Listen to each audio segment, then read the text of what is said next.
কল্যাণী বিশ্ববিদ্যালয়ের অন্তর্গত কলেজগুলিতে যে সমস্ত ছাত্রছাত্রীরা তৃতীয় সেমিস্টারে বাংলা মেজর নিয়ে পড়ছো, তাদের মেজরের পাশাপাশি এবারও কিন্তু এসিসি বা স্কিল এনহ্যান্সমেন্ট কোর্স এই পেপারটি পড়তে হচ্ছে।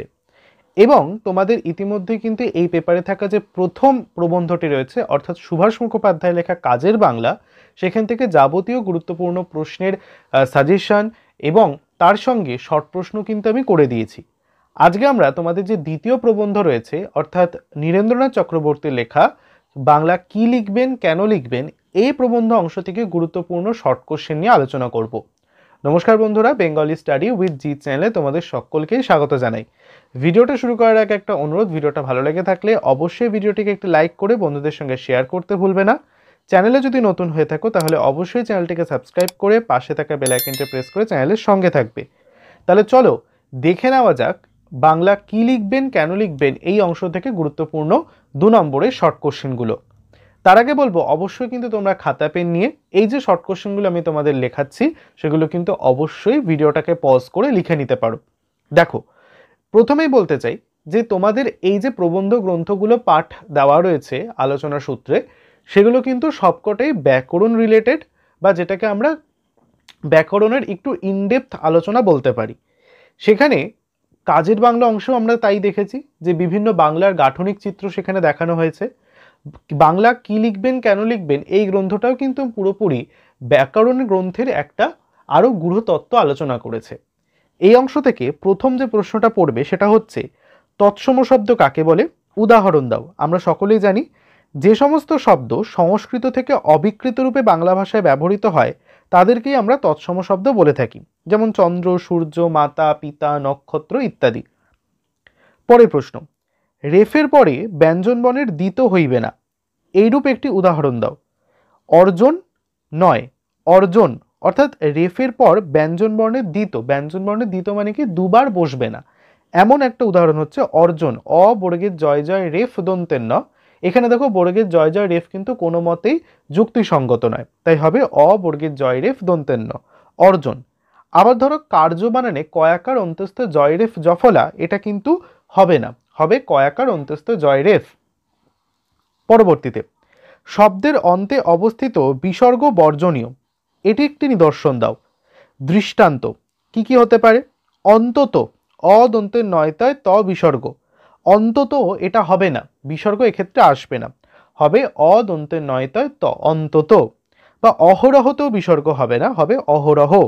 ইতস্তততেও বিসর্গ হবে না, হবে শুধুমাত্র ইতস্তত। নিত্য বর্তমানকালে ক্রিয়াপদের শেষে ওকার যোগের দৃষ্টান্ত দেখাও। এখানে তোমরা লিখতে পারো তোমরা যা করো তা ভালো কাজ, এই যে করো, ওকার শেষে কার যোগ করতে হচ্ছে, ক্রিয়াপদের শেষে ওকার। করো একটা ক্রিয়াপদ, ক্রি ধাতু থেকে এসেছে, তার শেষে ও প্রত্যয় যুক্ত করে তৈরি হলো করো। বর্তমানকালে পালনীয় অনুজ্ঞা বা অনুরোধের ক্ষেত্রে ক্রিয়াপদের শেষে ও বর্ণযোগের দৃষ্টান্ত দাও, যেমন মন দিয়ে কাজ করো। 6 দাগের প্রশ্নে বলছে ভবিষ্যৎকালে পালনীয় অনুজ্ঞার ক্ষেত্রে ক্রিয়াপদের শেষে কার বসবে, সেইরূপ একটি উদাহরণ দাও। এখন যদি কাজটা করার সময় না পাও তবে পরে কখনো করো। ক্রিয়াপদের অতীত রূপে যদি অনুজ্ঞা বা অনুরোধের ব্যাপার না থাকে তাহলে ওকার যোগ হবে না, সেইরূপ একটি উদাহরণ দাও। সে কাজটি করেছিল। কি এবং কি, অর্থাৎ কয়হস্যি কি এবং কয় দীর্ঘী কি, এই দুটি প্রশ্নবোধক শব্দ, এই দুটি বানানের প্রয়োগের পার্থক্য কি? খুব ইন্টারেস্টিং। কি দিয়ে প্রশ্ন করলে, অর্থাৎ কয়হস্যি কি দিয়ে প্রশ্ন করলে উত্তরে শুধু হ্যাঁ বা না বললেই কাজ চলে যায়। কয় দীর্ঘী দিয়ে প্রশ্ন করলে বা কয় দীর্ঘী কি বললে এখানে হ্যাঁ কিংবা না বললে উত্তরদানের কাজ চলে না। হ্যাঁ বা না বলে উত্তর দিতে হবে না, এর উত্তর বিশদে বলতে হবে। অর্থাৎ কয়হস্যি কির উত্তর আমরা হ্যাঁ কিংবা নাই বলতে পারি, এবং কয় দীর্ঘী কির উত্তর ব্যাখ্যা ধর্মে যে কোনো উত্তরের ক্ষেত্রে আমরা ব্যবহার করব। সংস্কৃত দীর্ঘই অন্তস্থ, অর্থাৎ ইয় প্রত্যয় যোগে দুটি শব্দ তৈরি করো, একটা দেশীয় আর একটা হচ্ছে ভারতীয়। পরবর্তীতে ইয়া প্রত্যয় যোগে দুটি শব্দ তৈরি করো, অসমিয়া আর ওড়িয়া। অচিন্তনীয় না অচিন্তনীয়, কোন বানানটি সঠিক? অবশ্যই যেটা জফলা নেই সেই বানানটি সঠিক, অচিন্তনীয়।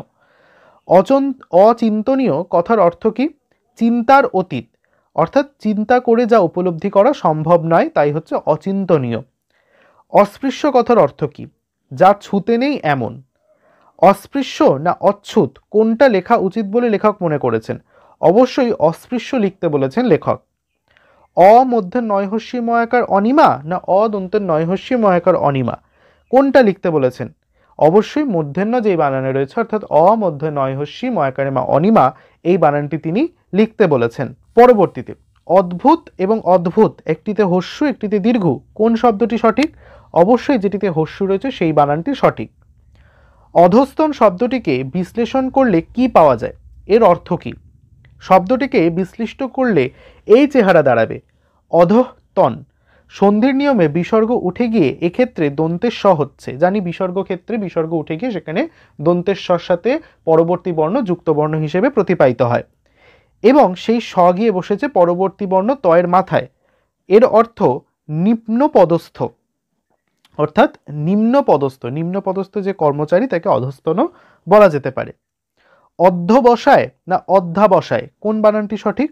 অবশ্যই সেই বানানটি সঠিক যেটি হচ্ছে অধ্যবসায়। অনবধান না অনবধানতা কোন বানানটি শুদ্ধ? এর অর্থ কি? অনবধান এর অর্থ হচ্ছে অমনোযোগ বা অসতর্কতা। আন্তরিক শব্দটির অর্থ কি? অন্তরিক্ষ বানানটি কি শুদ্ধ? অর্থ হচ্ছে অর্থাৎ আন্তরিক শব্দের অর্থ হচ্ছে, ক্ষমা করবে, এটা অন্তরিক্ষ হবে। অন্তরিক্ষ শব্দটির অর্থ কি? অন্তরিক্ষ বানানটা কি শুদ্ধ?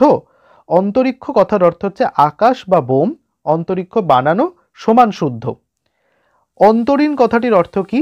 এই শব্দটির উৎস কি? এর অর্থ হচ্ছে কারাগারের বাইরে কোথাও, আটক বা আবদ্ধ। শব্দটা তৎসম নয়, ইংরেজি ইন্টার্ন থেকে এসেছে।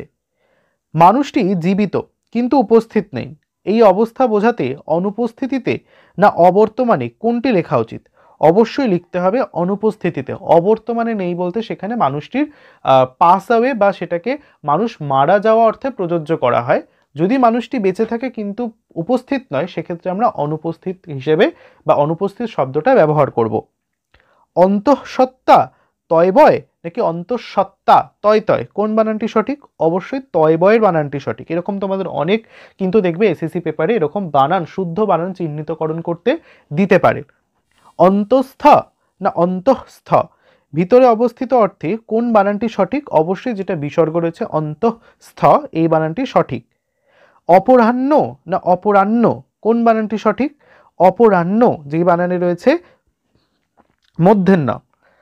অবিমিশ্র না অবিমৃশ্য কোন বানানটি সঠিক? অবিমৃশ্য তালিবস্বয় জফলে যে বানানটি। অভ্যন্তরীণ না আভ্যন্তরীণ কোন বানানটি সঠিক? অভ্যন্তরীণ বানানটি সঠিক। আর্ঘ্য না অর্ঘ্য মূল অর্থ কোনটি? মূল অর্থ হচ্ছে অর্ঘ্য। অহরহ অহরহ না অহরহ কোন বানানটি সঠিক? অহরহ, অর্থাৎ যেখানে কোনো কার প্রযোজ্য হচ্ছে না, কোনো বিসর্গ থাকছে না, সেই বানানটি সঠিক। অহরাত্র অহরাত্রি অহরাত্রি কোন বানানটি সঠিক? অহরাত্র বানানটি সঠিক। আইটাই না আই ঢাই কোন শব্দটি সঠিক?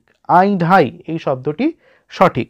আকাঙ্ক্ষা না আকাঙ্ক্ষা কোন বানানটি সঠিক? আকাঙ্ক্ষা বানানটি সঠিক। আণবিক না আণবিক যেটায় মূর্ধন্য রয়েছে আণবিক এই বানানটি সঠিক। অভ্যন্তরীণ আভ্যন্তরীণ আমরা করলাম আগে। ইতিমধ্যে না ইতোমধ্যে কোনটি সঠিক? ইতিমধ্যে। ইতিপূর্বে ইতপূর্বে না ইতঃপূর্বে? ইতিপূর্বে। ইন্দ্রজিৎ খণ্ডেত্ব না ইন্দ্রজিৎ ত খণ্ডেত্ব বানানটি সঠিক। ইক্ষণ শব্দের অর্থ কি?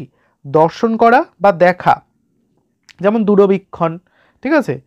তারপর ইপ্সা শব্দের অর্থ কি? পাবার ইচ্ছা, ঠিক আছে। উচ্ছৃঙ্খল শব্দের সন্ধি বিচ্ছেদ করলে কি হবে? উৎ যুক্ত শৃঙ্খল। উদ্দেশ্যে এবং উদ্দেশ্যে একটা জফলা নেই, একটা জফলা আছে, দুটি শব্দের মধ্যে পার্থক্য কি? দুটি পৃথক উদাহরণের সাহায্যে বুঝিয়ে দাও। খুব ইম্পর্টেন্ট প্রশ্ন। হস্যু দয় দয় একার তালিবস্বয় একার শুধু যে বানানটি রয়েছে সেই অর্থ হচ্ছে দিকে বা প্রতি। যেমন কলকাতায় একটা দিন কাটিয়ে প্রধানমন্ত্রী গতকাল সকালে দিল্লির উদ্দেশ্যে রওনা দেন বা রওনা হয়ে যান। আর যেটায় জফলা রয়েছে সেই উদ্দেশ্য কথার অর্থ হচ্ছে অভিপ্রায়, ইচ্ছা, ঠিক আছে। অনেকে ক্ষমতা দখলের উদ্দেশ্যে পরস্পরের সঙ্গে হাত মেলায়। খুব ইম্পর্টেন্ট প্রশ্ন এটা। উদ্ভূত না উদ্ভূত একটাই দীর্ঘ একটাই হস্যু, সেক্ষেত্রে যেটি দীর্ঘ রয়েছে সেই বানানটি সঠিক। ঊর্ণাভ না ঊর্ণনাভ একটা দীর্ঘ একটাই হস্যু, অবশ্যই যেটা হস্যু ঊর্ণ নাভ সেই বানানটি সঠিক। ঊর্ধ্ব না ঊর্ধ্ব, একটা দীর্ঘ ধয় ভয় রেপ, একটা দীর্ঘ ধয় রেপ, ঊর্ধ্ব বানানো হচ্ছে দীর্ঘ ধয় ভয় রেপ। উষর না উষর, দীর্ঘ না হস্যু, পার্থক্য কিসে? উত্তরটা হবে দীর্ঘ মূর্ধন্য ষ বৈষ্ণরা, উষর এই বানানটি সঠিক। পরবর্তীতে ঋত্বিক কথার অর্থ কি? ঋত্বিক কথার অর্থ হচ্ছে যজ্ঞের পুরোহিত, যেটা আমরা বেদ থেকে পাচ্ছি। ঋষভ কথার অর্থ কি? ঋষভ কথার অর্থ হচ্ছে বৃষ বা ষাঁড়। পুরুষর্ভ কথার অর্থ কি? পুরুষ শ্রেষ্ঠ। এই হচ্ছে বাংলা কি লিখবেন, কেন লিখবেন, এই অংশ থেকে নীরেন্দ্রনাথ চক্রবর্তীর লেখা প্রবন্ধ অংশ থেকে তোমাদের গুরুত্বপূর্ণ কয়েকটা ছোট প্রশ্ন 2 নম্বরে করে দেওয়ার চেষ্টা করলাম। এটা পর্ব 1, আমি চেষ্টা করব দ্বিতীয় পর্ব আনার। তার জন্য কিন্তু অবশ্যই কমেন্ট করে জানাতে হবে দ্বিতীয় পর্বের প্রয়োজন আছে কিনা পরবর্তী প্রশ্নগুলোর। এবং তারপরে যেটা পবিত্র সরকারের লেখা বাংলা ভাষার সহজ পাঠ, সেটাও কিন্তু আমরা আলোচনা করব শর্ট কোশ্চেন এরকমভাবে। তার জন্য কিন্তু অবশ্যই চ্যানেলটিকে সাবস্ক্রাইব করতে হবে এবং কমেন্ট করে জানাতে হবে। দেখা হচ্ছে পরের ভিডিওটিতে, সকলে ভালো থেকো, টাটা।